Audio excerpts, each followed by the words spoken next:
All right, continuing on with basic kicking. In my first video, we talked about the front kick. Now I want to talk about the side kick. Now there's two different versions that I've been trained in. There's probably other versions out there, but I'm just going to go over the ones I've been trained in. So the first one, no matter what, I need to be sideways to my target to throw a side kick. And the first one is the quicker, little bit less powerful side kick. I'm in a parallel stance. This is called a side snap kick. I end up with my weight on my back leg, my stance leg. My knee comes up and my heel is in line with my stance leg, and then it extends out from there. It rises up into chamber and extends out, and then with control I bring it back. And my stance leg, my toes point back towards the wall behind me as I extend out into the kick.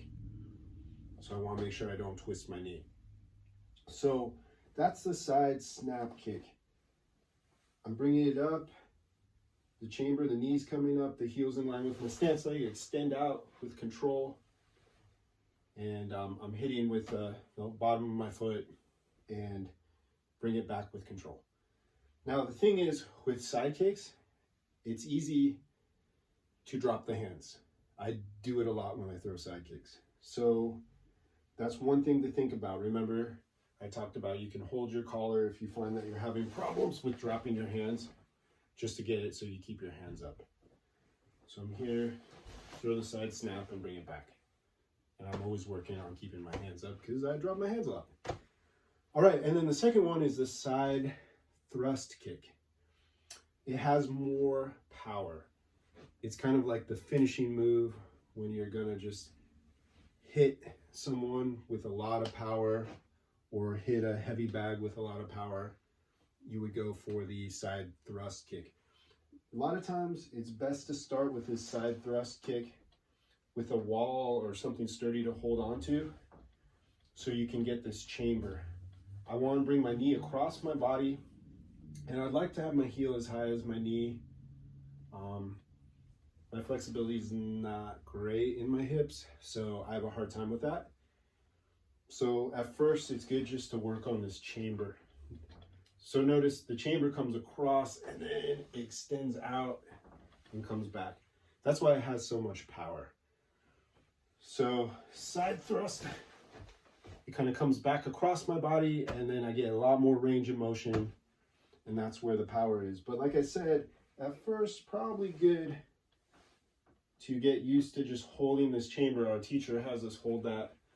A lot of times we'll hold on to the wall or railing and we just hold the chamber for a while.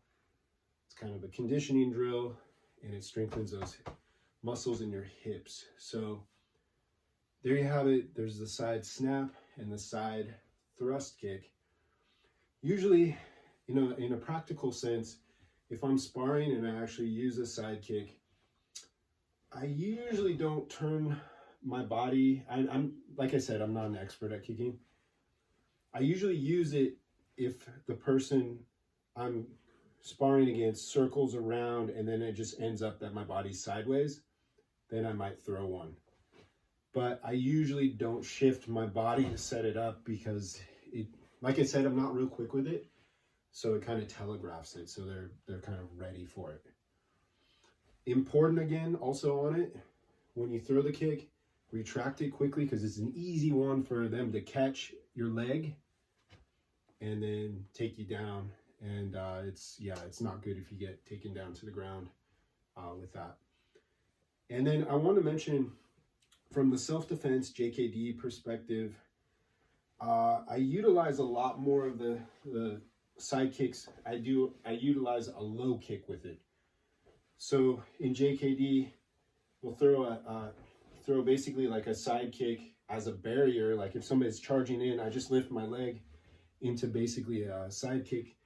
And if somebody's charging in and I hit that front leg, the shin, or by the knee, it'll be like running into a barrier for the person. It'll buckle them forward.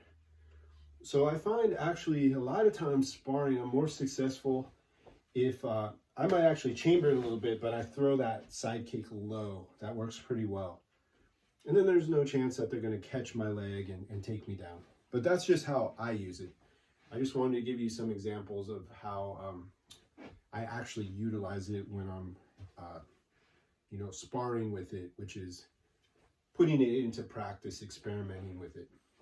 All right, so there you have it, the side kick. So just to review, we have the side snap kick, which is coming up the chamber and you extend out and then bring it down so it's a lot quicker. And then the finishing move, the side thrust kick, I lift up my big chamber, extend out and bring it back.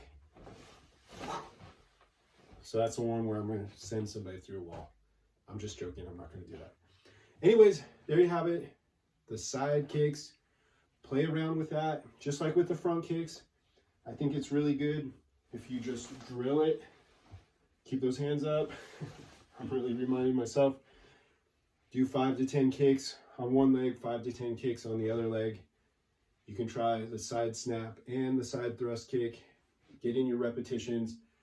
And then see if you can add it into now your shadow boxing drill. You're moving around, front kick, oh, side kick. Maybe somebody's at the side. So start seeing if you can just practice that and see if you can incorporate it. And in my next video, I'll talk about the roundhouse kick.